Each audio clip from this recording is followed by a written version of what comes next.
Hey YouTubers, it's Charlie. So last week in my Blackfire Rebellion video, I promised I'd do a Golden Company video. So this is going to explain their history as well as how they're going to fit into the show. They're basically a big mercenary company in Song of Ice and Fire. They got name dropped during season 4 on the show, which is a good indication that we might end up seeing them if we haven't already.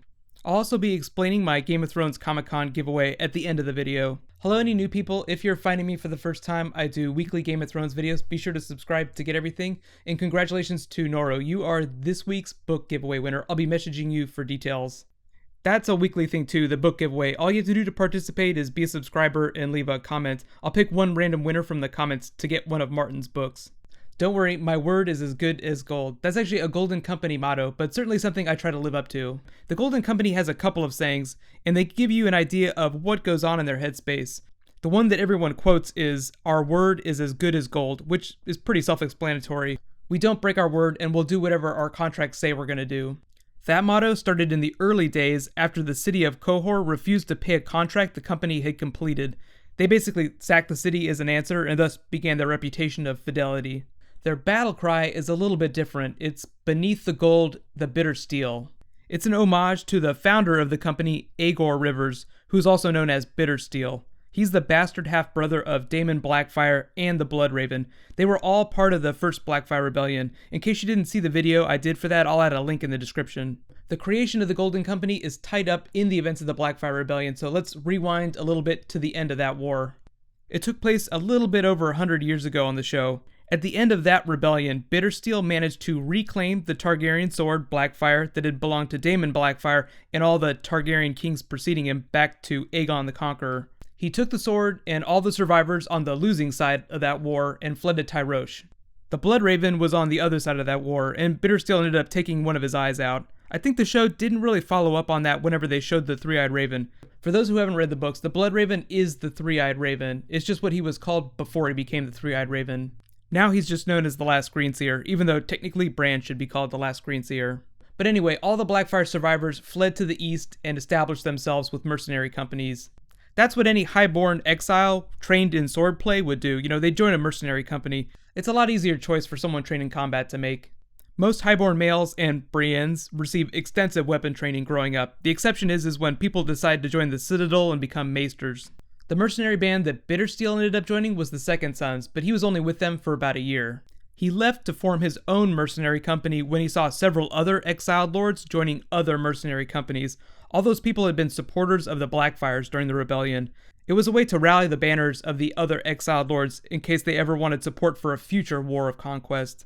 So one really interesting thing about all these Blackfire survivors is that they had the blood of the dragons flowing in their veins. You know, the blood of Aegon IV, the one that sired the initial bastards who all had their own children. Daemon Blackfire I, the one who started the Blackfire Rebellion, had a son that survived that and went on to live under a pseudonym in Westeros. He had what's called dragon dreams, just another word for foresight, like the kind that Daenerys the Dreamer had and Daenerys Targaryen on the show right now. If you don't remember that old Daenerys, she's the one that foresaw the doom of Valyria and told them to GTFO before the volcanoes blew. People inside the Blackfire lineage haven't always been leaders or, captains of the Golden Company, but it is interesting to think about them using dragon dreams, that dragon's blood and the visions, to try and pick their battles. Up to where we are in the show, they've never broken a contract, so they make pretty good choices. Because a lot of the rebellions over the years have been tied to the Blackfire survivors or sympathizers, whenever there is a new rebellion, people do seek out the Golden Company's help because they were formed by Blackfires. That doesn't always guarantee that they're going to participate, but they have about 10,000 men, so you definitely want to get their help if you can. For instance, in the events preceding season 1 of the show, Daenerys said that her brother, Viserys, tried to get the support of the Golden Company. He feasted them and tried to rally them to his banner, but they just laughed him out. That's why they had to marry Daenerys to Khal Drogo, because they needed his Khalasar to use as infantry. So, if the Golden Company had backed Viserys' claim, we might not ever have met Khal Drogo. So just think about that. There's actually a really cool Golden Company reference tied to Viserys' death.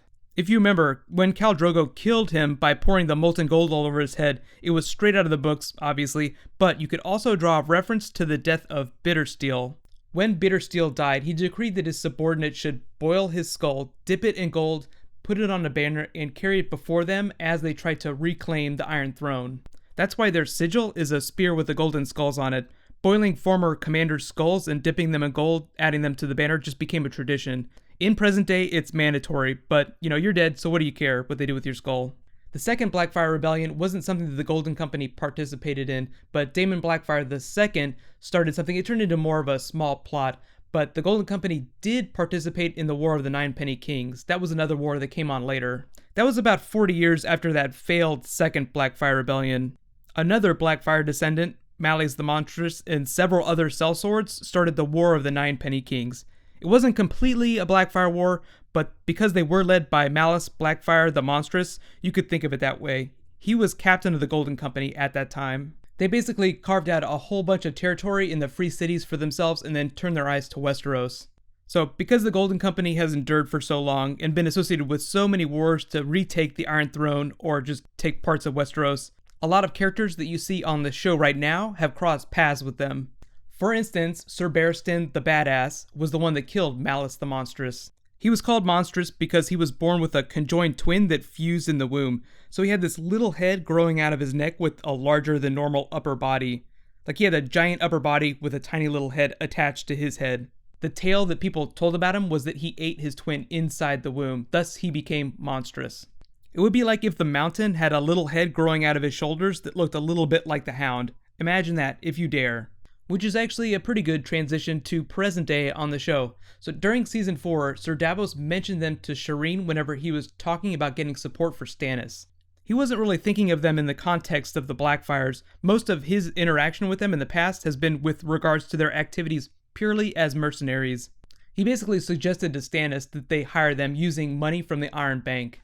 Davos said they have about 10,000 men, but there are a few differences in the way the books and the show are treating them. In the books, other characters only believe that Stannis hired the Golden Company and took them to the Wall, which really isn't what happened. On the show, they kind of play it a little more ambiguously, but I think show Stannis really did hire the Golden Company, just because they're combining a lot of things from the books. Another small change is that Jorah Mormont said that he used to fight with them on the show, and that's not true in the books. The main takeaway is that because the Golden Company is made up of exiled Westerosi nobles, they'd be much more willing to sign a contract with anyone wanting to reclaim or usurp the Iron Throne. Although now on the show it seems like Stannis, the most likely candidate to usurp the throne, has turned his attention to the White Walkers. And season 5 on the show has a whole lot of stuff from books 4 and 5 to draw from in terms of story up at the Wall. So what I'm going to do now is talk about book 5 stuff. So if you don't want spoilers for anything in Dance with Dragons, just skip forward in the video like 30 seconds or turn the volume down. So I'll have details about Comic-Con and giveaway stuff after this. So I'll wait just a second. Remember, just skip forward or turn the volume down like 30 seconds. Everybody ready? Okay, here we go. The Golden Company comes back in a big way in Book 5 via Jon Connington and young Griff, who Connington says is Aegon Targaryen, the supposed dead son of Rhaegar, the one the Mountain is supposed to have killed during the sack of King's Landing. Connington uses Aegon to rally the support of the Golden Company, and it becomes this whole big plot in Westeros. It's unclear whether or not the show is going to do any of this. Right now, it seems like they're going to skip it, as evidenced by the Golden Company being at the Wall serving Stannis. It's possible that they could break that contract, but I think that Season 5 is mostly going to focus on Jon Snow and Stannis' stories in Books 4 and 5, the Martells and Dorne, Daenerys in the aftermath and King's Landing in Book 4 and 5. Plus, Varys left King's Landing with Tyrion at the end of Season 4. That's a huge change from the books too. I think that he and Tyrion are just going to seek Daenerys out, or at least Ser Jorah first, then Daenerys. So I think they're just going to cut out all that young Griff stuff. And for those wondering, yes, I do think that he's a Blackfire. I don't think he's really Rhaegar's son. I know cutting stuff out sucks, but remember, Michelle Fairley is pretty sure she's never going to be back to do Lady Stoneheart, so Dan and Dave completely cutting big story arcs out has happened before. So in case you turn the volume down, you can turn it back up, but here's what's going on with Comic-Con. I will be recording the panel, but I have a link to a special poll in the description. You can vote on which Comic-Con panels you want me to upload. It'll really help me prioritize which footage to post, so please do the poll. So I'm going to be posting one more Game of Thrones bonus video before Comic-Con starts, and that's where I'll explain the giveaway a little bit more. But basically, I'm going to be giving away fandom-related toys for like all the different types of videos I do on my show. So naturally, there's going to be a special Game of Thrones giveaway.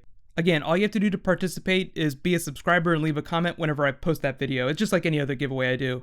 The Game of Thrones Comic-Con panel is actually on Friday, July 25th, so I should be able to post the footage of that by late Friday night. Internet at Comic-Con is really terrible just because there's like 100,000 people all trying to use it at the same time. But even if it takes longer, don't worry, I'll still post the footage, so be sure to subscribe to get everything. It's going to be a lot of fun. George R. R. Martin always gets tons of Winds of Winter questions, and he's shown no indication that he's going to finish before season 5 of the show starts next year, which means that by season 6, we'll pretty much be even between the books and the show. So talking about spoilery things won't really be an issue for book readers. I know it's been a little while since I've done a Winds of Winter video, but I'll do one again really soon, because we actually know quite a bit of stuff. George R. R. Martin is pretty good about posting excerpts several times a year. Right now, though, you can click here to learn all about the Blackfire Rebellion, basically the events that immediately preceded the formation of the Golden Company, and you can click here to learn all about the White Walker prophecy. Thank you so much for watching. I'll see you guys tomorrow. High fives.